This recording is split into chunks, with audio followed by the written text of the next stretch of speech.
un moment émouvant, parce que on a l'impression qu'on n'a pas fini certaines discussions avec Rav Chantal. On avait des projets, on en parlait il n'y a pas si longtemps.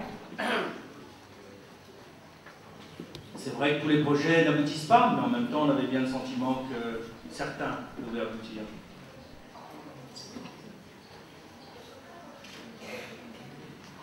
Que faire? Dieu a décidé qu'il avait plus besoin de Rav Chantal que nous avions besoin de lui. Donc à partir de là, il faut, grâce à son exemple, grâce à son enseignement, essayer de continuer à construire, continuer à analyser les problématiques communautaires comme il le faisait. Parce que Rav Chantal, ce n'était pas simplement le directeur d'une institution bien connue ailleurs. C'était aussi un vrai responsable communautaire. C'est-à-dire quelqu'un qui se préoccupait de ce qui se passait au-delà du périmètre de son institution. De ce qui se passait pour la jeunesse juive, pour l'avenir de la communauté. On a eu de nombreux échanges, il me disputait de temps en temps lorsqu'il avait le sentiment que certains projets prenaient trop de temps, parce qu'il avait le sentiment de l'urgence. Et de fait, son regard acéré, son intelligence permettait de voir un certain nombre de problématiques autrement. Mais plus que ça, vous le savez, Rav Chantal, c'était un éducateur. J'aimerais vous donner ma vision de cet éducateur. C'est une vision que j'avais commencé à exposer devant lui il y a quelques années lors d'un gala d'école.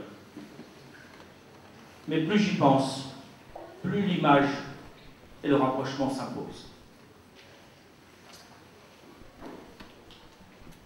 D'une certaine façon, Rav Chantal, pour moi, illustre la personnalité de Yaakov Avinu. Et cela à différents niveaux.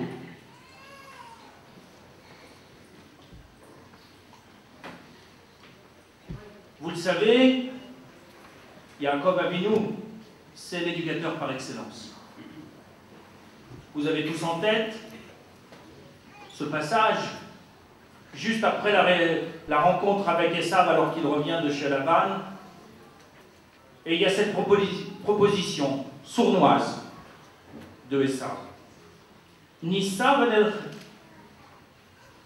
marchons et allons ensemble, comme si d'un seul coup, Esav, qui n'a fait aucune démarche spirituelle, pouvait monter dans le train en marche et profiter des bienfaits de la bracha. Mais en se dépêchant, parce que Esav n'a pas le temps, il est pressé d'aller à Séhir. La réponse de Yaakov, pour éviter toute compromission, elle est double. Adoni Yodea, qui a Yeladim Rakim.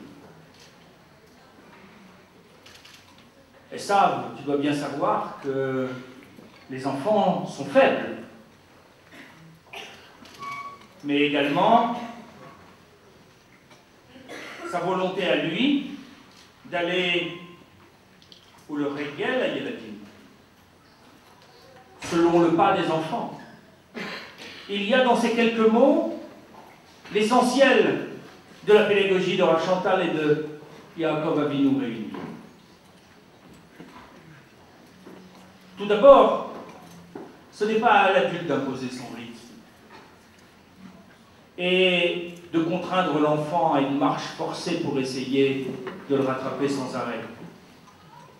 C'est comme ça qu'on traîne des enfants vers un tas de choses et qu'on les dégoûte de tout ce vers quoi on les traîne.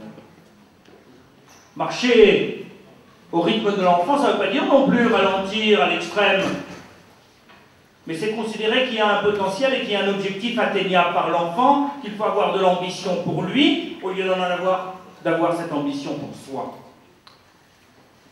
Ce n'est pas à imposer nos goûts, nos envies, nos choix pédagogiques à l'enfant sans se préoccuper de l'enfant que l'on a en face de soi, juste pour se faire plaisir.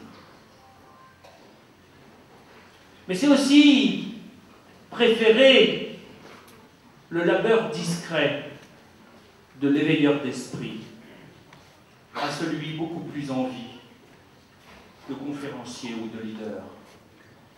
C'est un choix.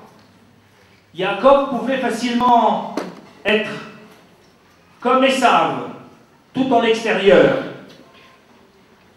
Rav Chantal aurait pu aspirer à des fonctions bien plus ambitieuses ou bien plus visibles que celles qu'il a choisies.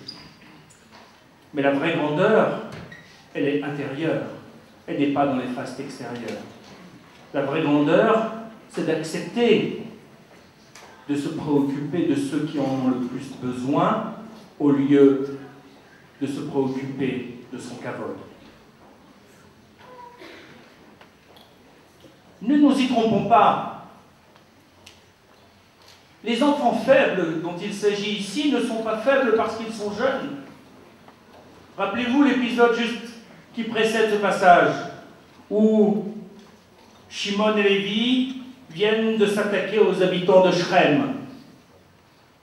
Physiquement, ils sont forts. La faiblesse dont il s'agit, c'est la faiblesse spirituelle, parce qu'elle est beaucoup plus longue à se construire. Non pas parce que c'était des enfants qui avaient une spiritualité déficiente, mais parce qu'on met toute sa vie à la construire.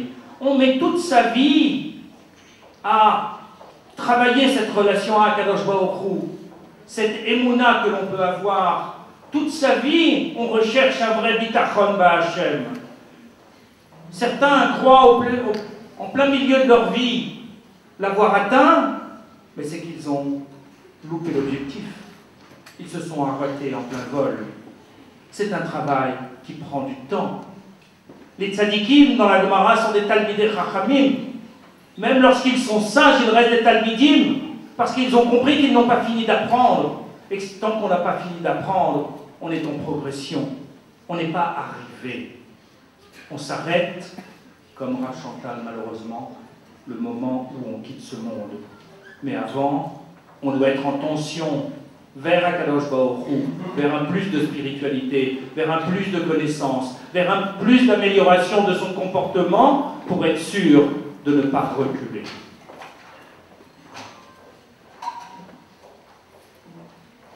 Cependant, cela nécessite de la hanava, cela nécessite de l'humilité, ou on va dire comme Rav Chantal, de ne pas trop se prendre au sérieux, tout en étant extrêmement sérieux lorsqu'il s'agit de choses vraiment importantes. Parce que ce qui est vraiment important, ce sont ses élèves, le devenir de ses élèves. Et là me vient une autre image qui est donnée toujours à propos de Yaakov. Dans le Midrash Echar, dans l'introduction, où on voit les patriarches, puis les prophètes, essayer d'argumenter pour que Akadosh Baruch Hu ne laisse pas détruire le temple de Jérusalem. Et quel est l'argument qui est invoqué par Yaakov? C'est l'argument d'éducateur. Il dit à Akadosh Baruch Hu, je me suis donné déjà tellement de mal pour les élever. Je me suis occupé que d'eux comme si c'était des oisillons. Ils n'ont pas fini. On voudrait qu'ils soient déjà autonomes, qu'ils aient pris leur envol. Mais c'est quelque chose qui se fait dans le temps. Et c'était le comportement de Rav Chantal, de considérer toujours l'autre par rapport à son potentiel. Parce que l'oisillon, ponctuellement, il est faible. Ponctuellement, il a besoin d'accompagnement et qu'on s'occupe de lui pour le protéger, pour l'écouter, pour s'occuper de l'ensemble de ses besoins. Mais demain, il va s'envoler. Si on ne s'en occupe pas, il ne s'envolera jamais. Il faut être là pour s'en occuper, comme un père ou une mère oiseau vis-à-vis de ses oisillons, pour qu'ils s'envolent. Et ce regard-là, c'est le regard de l'éducateur, qui est là pour aider l'autre à grandir, pour aider l'autre à se construire. Les nombreuses jeunes filles qui furent élèves de Beth Rivka et du séminaire pendant les années de direction de Rav Chantal étaient en quelque sorte comme des oisillons sur lesquels ils veillaient jour et nuit. Je me souviens d'une anecdote où dernièrement, il me racontait que, il plaisantait toujours avec son âge, vu son grand âge, que c'était quand même impossible qu'il soit obligé de se lever en pleine nuit pour se préoccuper d'une jeune fille qui était perturbée.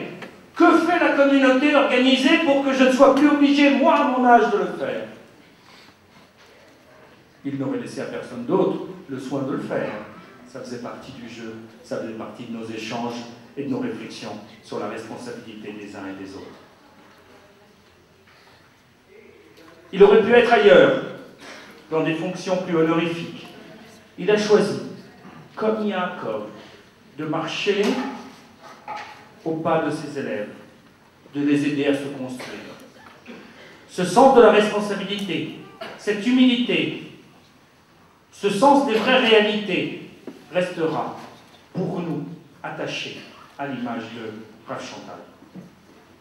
Au-delà de son absence, je puis dire pendant toutes ces années que je me suis enrichi d'avoir pu faire ce bout de chemin de vie à ses côtés.